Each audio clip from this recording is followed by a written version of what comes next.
Dans la vidéo numéro 14, je pensais pouvoir régler tous les problèmes de géométrie liés au modèle Janus en une seule séquence, mais en fait je m'aperçois que c'est plus compliqué que ça. Je vais donc commencer par essayer d'étendre ces problèmes de courbure dans un monde à 3 dimensions, et puis après j'aurai la grosse difficulté d'arriver à faire comprendre aux gens que dans une même structure géométrique, on puisse avoir deux chemins différents pour aller d'un point A à un point B.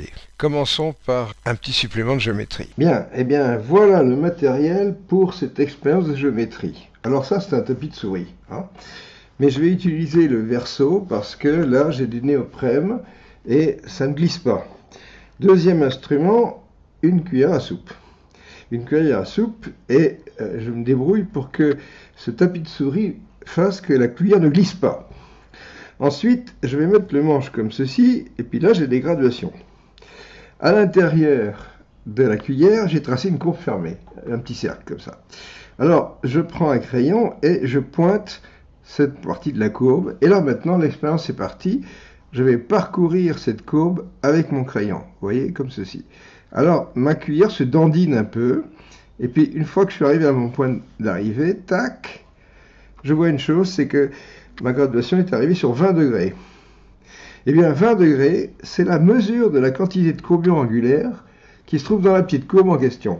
Alors, regardez par exemple, je vais partir d'ici et je vais faire une trajectoire avec une courbe beaucoup plus grande. Regardez, hop, je fais comme ça, comme ça, comme ça, comme ça, comme ça, et je reviens à mon point de départ, oh, je suis arrivé ici.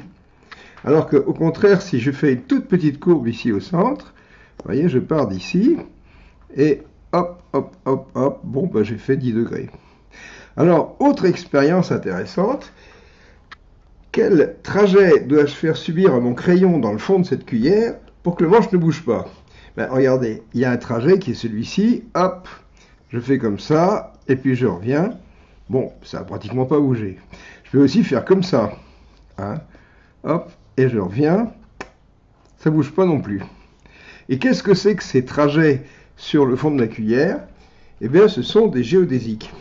Et là, vous avez quelque chose d'extrêmement important et intéressant, parce que dans cette expérience avec ce tapis de souris, cette cuillère et ce crayon, vous avez toute la géométrie différentielle. Évidemment à 2 dimensions, mais ça marche aussi à 3, à 4, à 5, etc.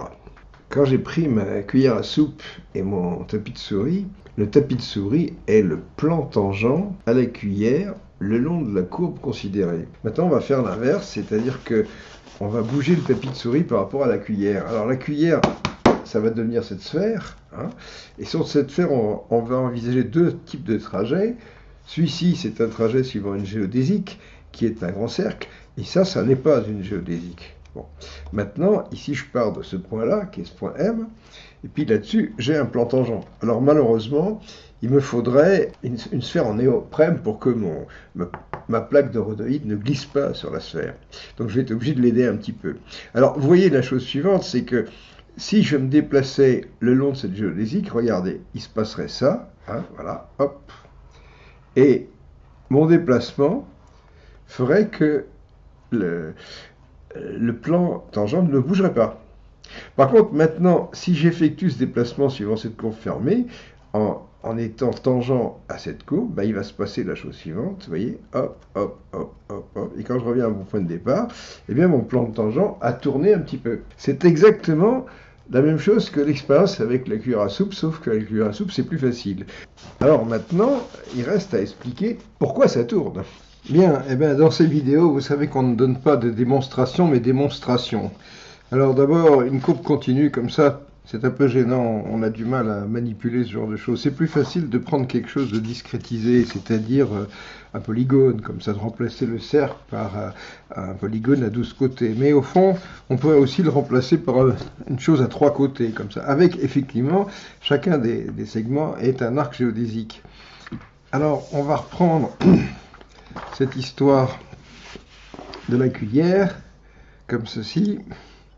Et cette fois-ci, eh bien, on va se promener le long d'un contour qui est fait avec un triangle. Alors regardez, hop, je suis ce contour triangulaire et je me retrouve avec un déplacement. Je crois qu'on réalise facilement que les géodésiques qu'on plaque sur une sphère, qui sont des grands cercles comme ceci, Eh bien, c'est aussi une façon de promener son plan tangent.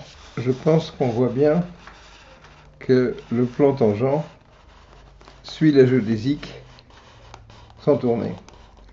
Parce que le plan tangent, c'est ce qu'on trouve en plaquant une bande de scotch sur la surface. Maintenant, ce qu'on va faire, c'est qu'on va se focaliser sur les géodésiques en oubliant la surface et vous verrez qu'on la reconstitue soi-même mentalement très facilement. Eh bien, je vais prendre une bande de carton comme ça, puis je vais découper des petits morceaux d'égale longueur, de 2 cm de large et de 15 cm de long.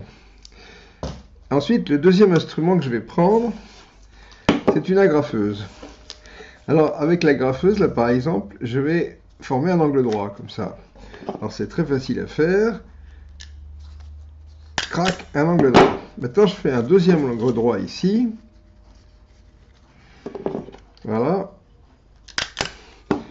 Et ce que je vais faire ici, c'est que je vais faire un troisième angle droit. Alors, attention, hop, on referme comme ceci. Un coup d'agrafeuse. Et regardez ce que j'obtiens. J'obtiens un triangle qui est formé avec 3 géodésiques. Vous voyez comment mon triangle géodésique épouse effectivement un huitième de sphère. C'est la même sphère que celle que j'avais en polystyrène que j'utilisais tout à l'heure. Là, on voit tout de suite qu'en prenant cette petite forme avec ces 3 lamelles agrafées à 90 degrés, on fabrique, en prenant 8, la sphère. Donc la sphère comme ceci. Voilà.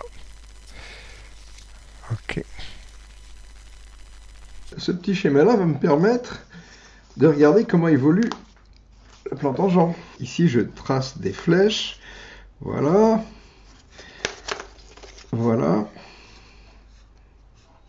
Mais ici, comment est la flèche? Eh bien, comme ceci, par continuité. Voilà. Comme ça.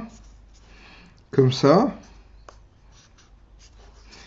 Et puis ici, ben, elle est dans ce sens-là, et dans ce sens-là, et dans ce sens-là. Et vous voyez, quand je reviens à mon point de départ, que ma flèche a tourné de 90 degrés. Ma flèche a tourné de 90 degrés, donc j'ai ici un contour géodésique qui enserre un bout de surface, un bout de sphère, qui correspond à une concentration de courbure de pi sur 2. Tous ces petits exercices sont là pour vous sensibiliser au fait que des concepts apparemment très compliqués, très sophistiqués qui touchent à la géométrie différentielle peuvent être abordés avec de la ficelle, du carton, une agrafeuse, du scotch. Et c'est vrai que c'est des outils de pensée extraordinaires. Bon, mais ça n'empêche pas que derrière, il y a tout un attirail mathématique assez sophistiqué. Quel est mon but dans cette 15e vidéo ? Eh bien, je vais essayer de vous faire comprendre, vous faire sentir la notion de la courbure, mais en 3 dimensions. Pour ce faire, j'ai besoin de construire avec vous un gadget que j'avais imaginé il y a 35 ans dans une de mes bandes dessinées, le trou noir, page 9. Voilà, vous avez le dessin. À droite, c'est une espèce de triangle fait avec des lamelles souples. Il y a des petits rapporteurs qui permettent de mesurer les angles. Passons à la réalisation. De quoi avons-nous besoin? D'abord, des petites lamelles de carton de 2 cm sur 15. Et puis du fil, une aiguille et du scotch. Avec ça, je vais vous montrer comment réaliser une articulation à 2 dimensions. Vous voyez, je fais un trou avec l'aiguille et je solidarise ces 2 bandes de papier comme ça avec un petit bout de fil. Et puis, hop, un bout de scotch d'un côté. Tac.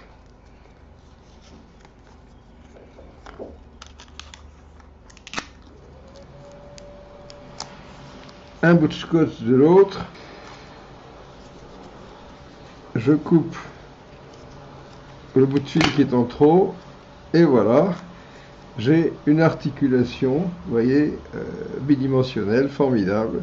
Donc vous voyez ici, j'ai fabriqué mon curvimètre. Mon curvimètre, c'est-à-dire que chaque angle est articulé, comme ça peut bouger comme ça, voilà. Et ici, de l'autre côté, j'ai un petit rapporteur, donc, dans lequel j'ai indiqué les angles. Alors, comme c'est un triangle équilatéral, Quand je mets ça sur un plan, les trois angles font 60 degrés. Hein. Maintenant, si on place ça sur une surface courbe, voilà cette surface, on va mettre ça en gros plan, un doigt ici, voilà, comme ça. Donc on la plaque bien sur cette sphère et on constate une chose, c'est que c'est plus 60, mais 70 degrés. Donc 10 degrés sur les trois angles, donc au total ça fait 30. Cette aire triangulaire que je désigne ici contient une courbure angulaire positive de plus 30 degrés. Alors effectivement, c'est moins que ce qu'on avait tout à l'heure, puisque là, carrément, lorsque je mettais cette partie-là, c'était 90 degrés.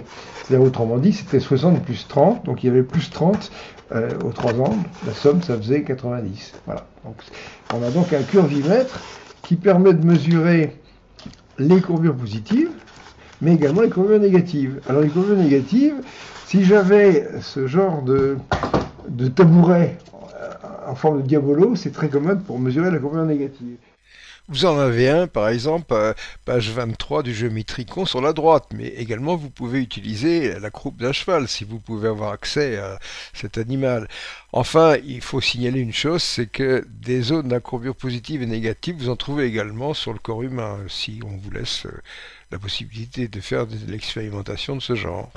Sinon, pour cette courbure négative, voilà par exemple ce que ça donne. Vous voyez que là, il suffit de refermer l'angle ici, et là par exemple, au lieu de mettre 60 degrés, j'ai mis 45. Donc vous voyez tout de suite que ça se tortille comme ça en ayant une allure très celle de cheval. Voilà, donc voilà. Bien, je voudrais apporter une précision sur une confusion qu'on peut éventuellement faire en se disant, bon, quand j'ai une surface courbe, comme ça, l'endroit c'est la partie courbure positive et l'envers c'est la courbure négative. Bon si je prends par exemple ce posicône là, je peux rajouter d'ailleurs la petite calotte sphérique qui se trouve avec. Bon, là-dessus j'ai travaillé des géodésiques, mais si je me mets de l'autre côté, je le retourne comme ça, et si je trace, si je géodésique, j'obtiens exactement la même chose, exactement le même tracé. Donc le fait de penser qu'il y a un endroit et un envers comme ça, c'est pas pertinent. On a utilisé un curvimètre basé sur un triangle équilatéral avec trois côtés, mais on pourrait aussi bien baser ça sur un quadrangle, comme ceci, avec quatre côtés. Et à ce moment-là, la somme des angles d'un quadrangle est égale à 360, c'est-à-dire à pi plus pi. Effectivement, on rajoute un sommet, et quand on rajoute un sommet, on rajoute pi. Le dessin ci-joint illustre cette propriété. Vous imaginez donc ce quadrangle muni de ces quatre petits rapporteurs qui permettent de mesurer les angles. Et avec ce système-là, qui serait à ce moment-là un curvimètre quadrangulaire, eh bien je pourrais mesurer ici, vous voyez, la somme des angles d'un quadrangle posé sur une sphère, et si je trouvais 360 degrés plus un certain excédent, ça me permettrait d'évaluer la quantité de courbure angulaire contenue dans cet objet. Pourquoi? Parce que maintenant, on va passer au tridimensionnel. Je vais maintenant évoquer un objet que vous pensez connaître et qui vous est familier, c'est un angle. Mais qu'est-ce que c'est qu'un angle? Un angle, retenez bien ça, c'est un nombre. C'est le rapport de deux longueurs en deux dimensions. C'est le rapport de la longueur d'un arc mesuré sur un cercle divisé par le rayon de ce cercle. Je vois dans mon entourage qu'on est un peu déconcerté par l'idée de repérer un angle avec un nombre. Mais réfléchissez, vous rencontrez un extraterrestre et vous lui dites « j'ai tourné de 6,28 ». Ah, il comprend, ça veut dire un tour complet. Parce qu'en fait, 6,28, prenez le cours complet. Le périmètre, c'est 6,28 fois le rayon. Et quand on dit que pi ça vaut 3,14, en fait, c'est la moitié du périmètre. Le nombre important, ça ne devrait pas être pi, ça devrait être 6,28, le double. Donc, 360 degrés, c'est 2 pi. Et les degrés, c'est une mesure arbitraire. Si vous dites à un extraterrestre, j'ai tourné 360 degrés, il ne va pas comprendre. Deuxième figure, je fais un demi-tour.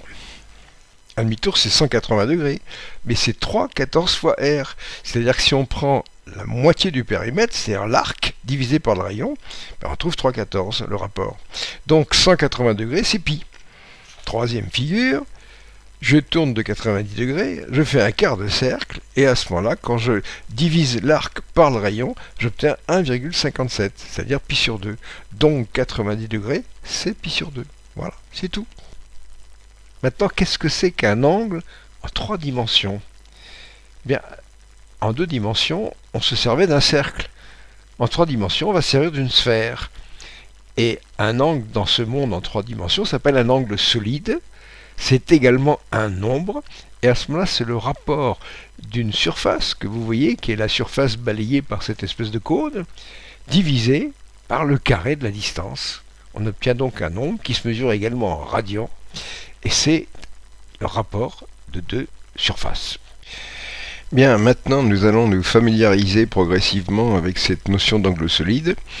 Donc dans la figure d'en haut et à gauche, vous avez un observateur O qui observe sous un certain angle solide oméga une surface S qu'on a représentée par une portion de sphère, par un disque. Et donc la portion angulaire embrassée a la forme d'un cône. Et l'angle solide vaut S sur R2. Maintenant, en fait, cette portion d'espace embrassée peut avoir une forme quelconque. Donc, image numéro 2, toujours l'observateur en haut, la distance R, et puis, par exemple, la zone bleutée est limitée par 3 plans, donc qui vont donner 3 géodésiques sur la surface. Et puis ces plans, ma foi, ils peuvent s'écarter. Donc la figure numéro 3, et bien là, nous avons toujours l'observateur en haut, la distance R, la surface S, et puis là, nous avons 1/8 de sphère. Alors, image suivante, vous avez la sphère complète, avec cette portion d'angle solide oméga. La surface de la sphère, c'est 4πr2. Donc, comme c'est 1/8 de sphère, ça fait S égale 4πr2 sur 8, ça fait πr2 sur 2. Donc ça correspond à un angle solide qui vaut π sur 2, qui vaut 90 degrés. Et image suivante, vous voyez que ça correspond à la portion d'espace qui est vue en étant limitée par 3 plans, et c'est un posicoin. Alors maintenant, on peut se demander jusqu'à quelle limite on peut étendre cette notion d'angle solide. Et bien ici, j'ai un observateur en haut qui va observer la sphère céleste, c'est-à-dire la moitié de la sphère totale. À ce moment-là, l'angle solide, c'est 4 fois πr2, puisque là, il y a 4 fois le posicoin de tout à l'heure, ça fait 2π. Puis tout à fait en bas, l'image finale, qu'est-ce que c'est l'angle solide global? Eh bien, c'est oméga égale 4π. Maintenant, revenons à une situation en bidimensionnel. Donc là, j'ai un carré qui est tracé dans un espace euclidien avec 4 angles alpha, bêta, gamma. J'ai donc 4 coins. Et la somme de ces 4 angles vaut 360 degrés, ce qui correspond à un rapport 6,28, c'est-à-dire 2π. Maintenant, ce carré est tracé sur une surface à courbure positive. Donc c'est l'image suivante. Les 4 angles se sont augmentés, ce qui fait que la somme des 4 angles, alpha, bêta, gamma, delta, ça vaut 2π, plus une quantité θ qui représente l'accroissement angulaire. Image suivante, on est au contraire sur une surface à courbure négative, ce qui fait que les angles au coin sont réduits et nous avons 2π moins θ avec une courbure négative. Maintenant, et ça c'est le but de toute cette préparation, on va se mettre en 3D. À ce moment-là, en 3D, eh bien, dans un espace euclidien, je figure un cube. Un cube qui a 8 posicoins. Et ça correspond à un angle total, 8 par π sur 2, ça fait 4π. Donc j'ai sommé les 8 angles solides dans cet espace euclidien, ça fait 4π. Maintenant, cette figure polyédrique, èdre ça veut dire la face, est placée dans un espace tridimensionnel à courbure positive. À ce moment-là, vous avez l'image ci-après. Les angles solides se sont accrus, leur somme est supérieure à 4π. Nous avons une courbure positive. Inversement, nous plaçons cette figure à 6 faces dans un espace tridimensionnel à courbure négative. Les angles solides se referment et à ce moment-là, la somme est inférieure à 4π. Nous sommes dans un espace à courbure négative. Ce qui fait que si un jour vous louez un appartement et vous voulez savoir exactement dans quel espace vous vivez, eh bien vous mesurez les angles solides aux quatre coins de la pièce, et si ces angles solides sont supérieurs à π/2, vous en déduisez que l'appartement est construit dans un espace à courbure positive. Si c'est inférieur à π/2, l'appartement que vous avez loué est construit dans une portion de l'espace à courbure négative. Voilà, vous avez compris les notions de courbure en 3D. Maintenant, vous vous rappelez l'image où on voyait l'enturlu qui apportait de la chaleur ou du froid à une surface qui pouvait, à ce moment-là, modifier sa géométrie. Ben là, on fera exactement la même chose, et c'est le schéma qui est représenté par cela.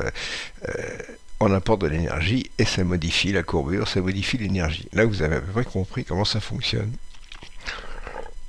Maintenant, comment ça se traduit sous forme d'une équation?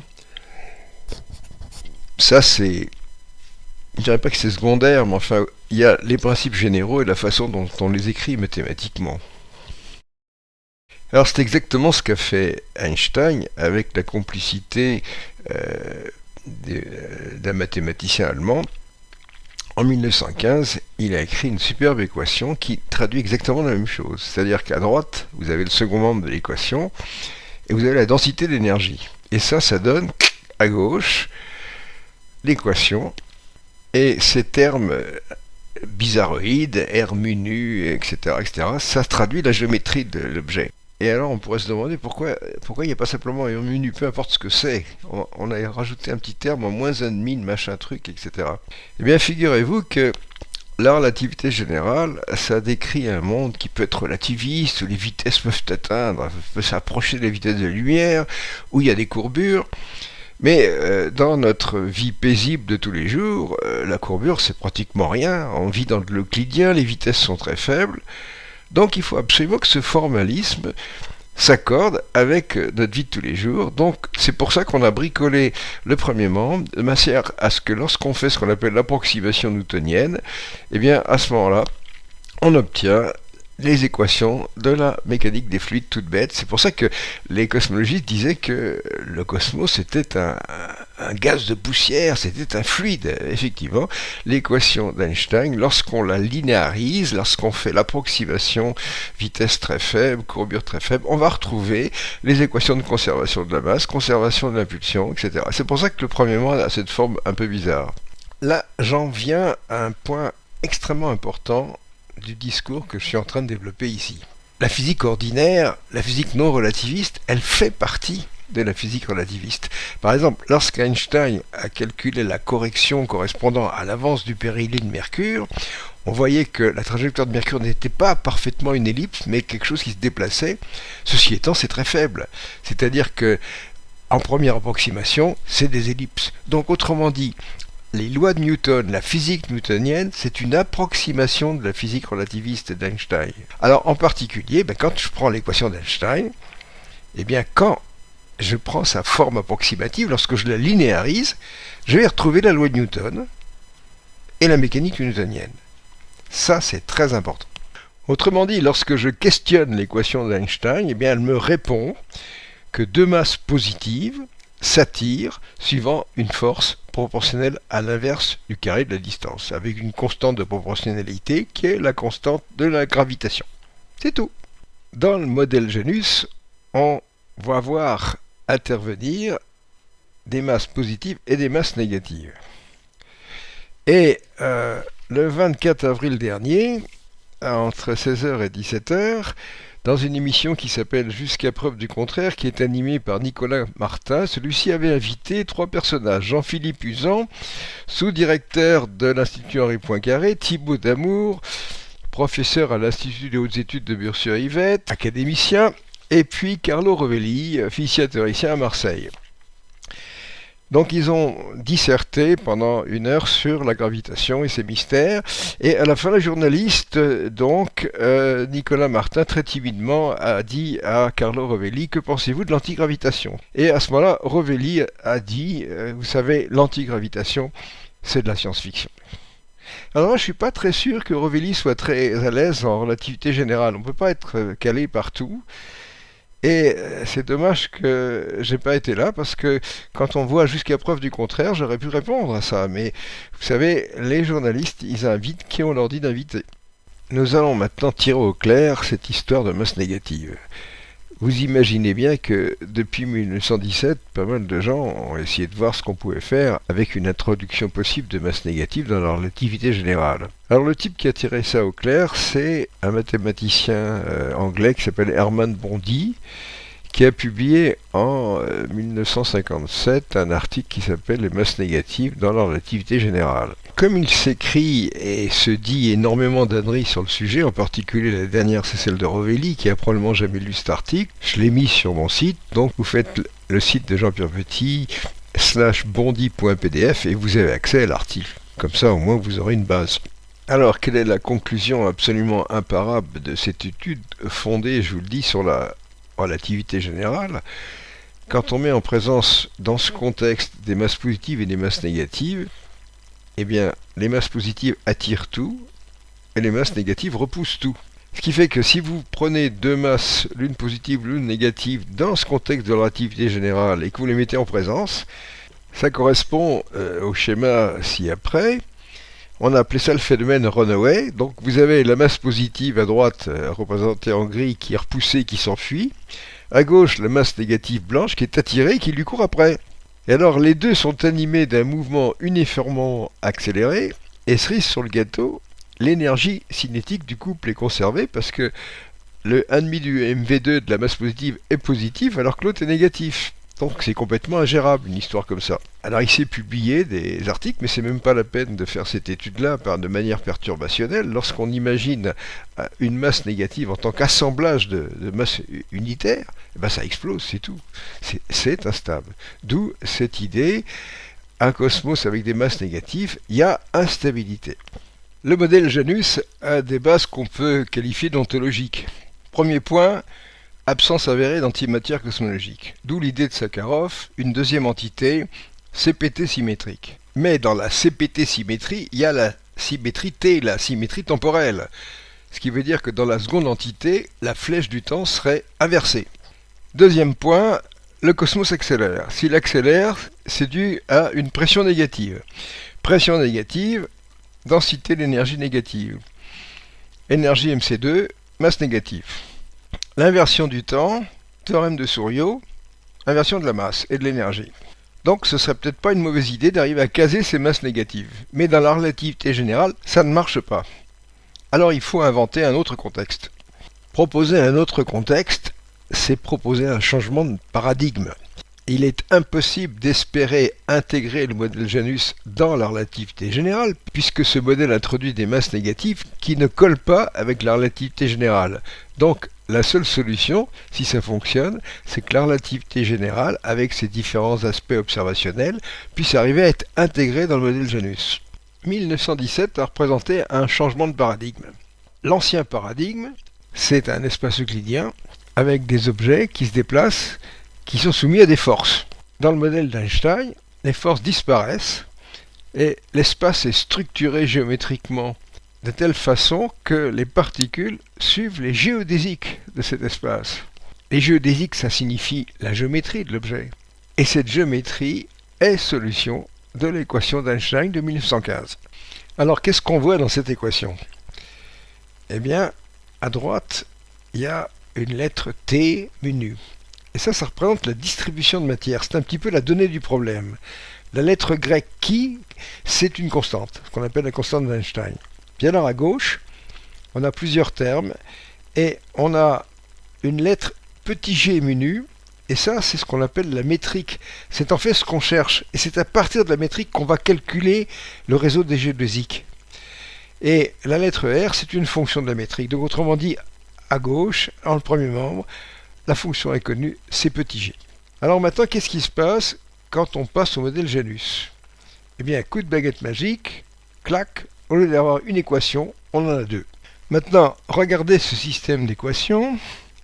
Il y a des caractères qui pâlissent, ils se transforment petit à petit, et on voit apparaître la relativité générale et le modèle d'Einstein. Donc ça signifie simplement une chose, c'est que l'équation d'Einstein, c'est une partie du modèle Janus. Dans le modèle d'Einstein, dans le modèle de la relativité générale, l'inconnu, c'est la fonction g, c'est la métrique à partir de laquelle on va calculer les géodésiques. Quelle est la différence dans le modèle Janus? Eh bien, il y a deux fonctions g+, et g-, et on aura donc deux familles de géodésiques. Les géodésiques issus de la fonction g+, vont décrire les trajectoires des particules dotées de masse et d'énergie positive, tandis que les géodésiques issus de la fonction g-, vont décrire les trajectoires des particules de masse et d'énergie négative. Alors, comme il y a deux métriques, on peut effectivement qualifier cette approche de bimétrique. Et il y a des gens qui ont essayé comme ça de mettre deux métriques au lieu d'une, mais ça n'a strictement rien à voir. Quand vous prenez par exemple le travail de Thibaut Damour, sa seconde métrique se réfère aux trajectoires de gravitons dotées d'une masse. On ne sait même pas si les gravitons existent. Et quand elle est dotée de masse, il va même à la fin de l'article jusqu'à envisager qu'ils aient un spectre de masse. Même constat pour l'article de Luc Blanchet, où vraiment ça n'a absolument aucun rapport avec ce que je fais. Tout à l'heure, je vous avais dit qu'en appliquant à l'équation d'Einstein cette méthode d'approximation newtonienne, on avait fait apparaître les lois d'interaction, et que lorsqu'on voulait absolument introduire des masses négatives, on arrivait à une aberration avec le phénomène Runaway, avec ces particules de masse négatives qui se repoussaient. Eh bien, lorsqu'on prend ce système des deux équations, c'est complètement différent. On applique encore une fois la stratégie de l'approximation newtonienne et on obtient les lois d'interaction suivantes.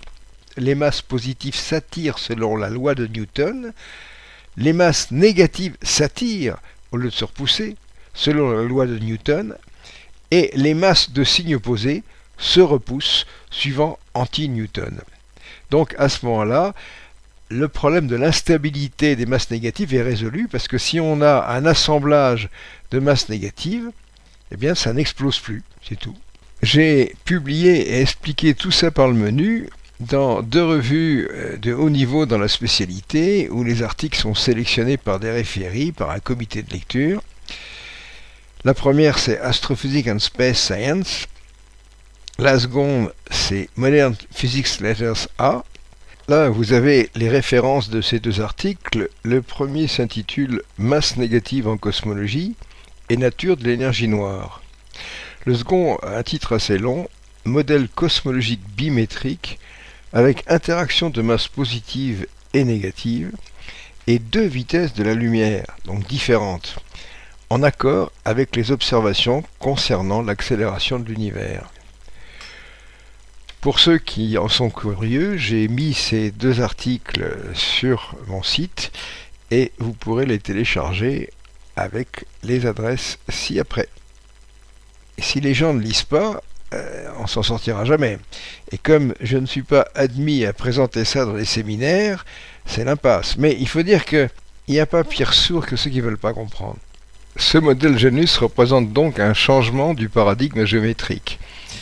Je vois qu'on est déjà à 32 minutes, donc je vous expliquerai tous les aspects purement géométriques de ce modèle dans la vidéo 16, et puis après je continuerai avec les applications de ce genre de choses. Alors vous avez vu que je ne suis pas le bienvenu dans les séminaires, qu'il y a beaucoup de gens qui ne me répondent pas. Le seul qui m'ait répondu, c'est un chercheur de l'Institut d'astrophysique de Paris, comme Luc Blanchet, qui est Alain Riazuelo, qui a co-signé avec Jean-Philippe Usan des articles sur la quintessence, qui est un ingrédient mystérieux de l'énergie noire, et qui fait surtout de l'imagerie, avec de belles images de trous noirs. Alors j'ai reçu de lui un mail où il me dit « Ce que j'essaie de vous dire, c'est qu'étant un ancien chercheur, certes un peu rouillé car à la retraite, vous n'êtes pas dans l'environnement le plus favorable pour faire de la recherche, du fait de l'absence d'interlocuteurs réguliers, de votre difficulté à avoir accès à la littérature scientifique, et donc de saisir l'état de l'art sur les sujets qui vous intéressent. Je ne nie pas que vous ayez rédigé des articles et que vous y ayez mis une part de vous-même. Par contre, je ne peux pas dire que leur contenu m'ait convaincu. Le fait que vous ayez trouvé des référies ayant accepté vos articles ne change rien à mes réticences qui font qu'il n'y a pas pour moi lieu de vous inviter à donner un séminaire. Il existe sur le net un forum scientifique qui s'appelle Futura Science, sur lequel vous pouvez aller, vous pouvez prendre un compte, vous pouvez essayer d'intervenir. Alors il y a quelques semaines, plusieurs internautes ont mis le message suivant: j'ai découvert les travaux de Jean-Pierre Petit et je souhaiterais avoir l'avis des modérateurs sur ce sujet. Tout de suite, la discussion a été fermée. Alors, le modérateur s'appelle Gilgamesh, il a 47 ans. Un internaute lui écrit: je suis assez étonné que cette discussion ait été fermée. Et voilà ce que le modérateur lui répond. Les théories de JPP sont considérées comme des théories personnelles. Pour qu'une théorie soit discutée sur Futura, il faut qu'elle soit effectivement admise, même au sein d'une simple hypothèse de travail, à un niveau académique. Ce n'est plus le cas de JPP depuis plus d'une dizaine d'années. Il s'est mis au banc de la communauté et se sert d'Internet pour diffuser ses théories.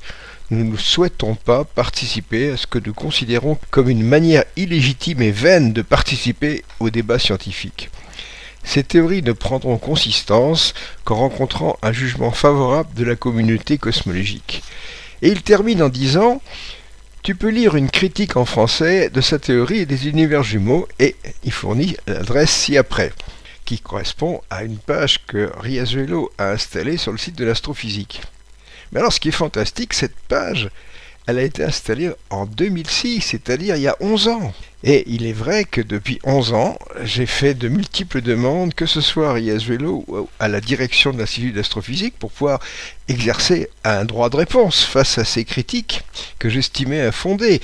Lorsque les internautes s'adressaient à Riazuelo, il répondait qu'il n'avait pas le temps de discuter avec Jean-Pierre Petit, ça valait vraiment pas la peine. Donc j'ai écrit à Riazuelo en disant: écoutez, cette page sur le site de l'Institut d'astrophysique me porte tort. Donc de deux choses l'une: ou vous trouvez que ces critiques ne sont plus de saison et vous enlevez la page, ou alors vous mettez à jour votre argumentation. Il n'a pas répondu et nous sommes le 1er mai 2017, les choses sont toujours en l'état. Les internautes, au récit de ces péripéties assez singulières, doivent se poser des questions. En fait, j'ai l'explication. Elle est très simple. Alain Riazuelo et moi, nous vivons dans des univers différents. À la prochaine.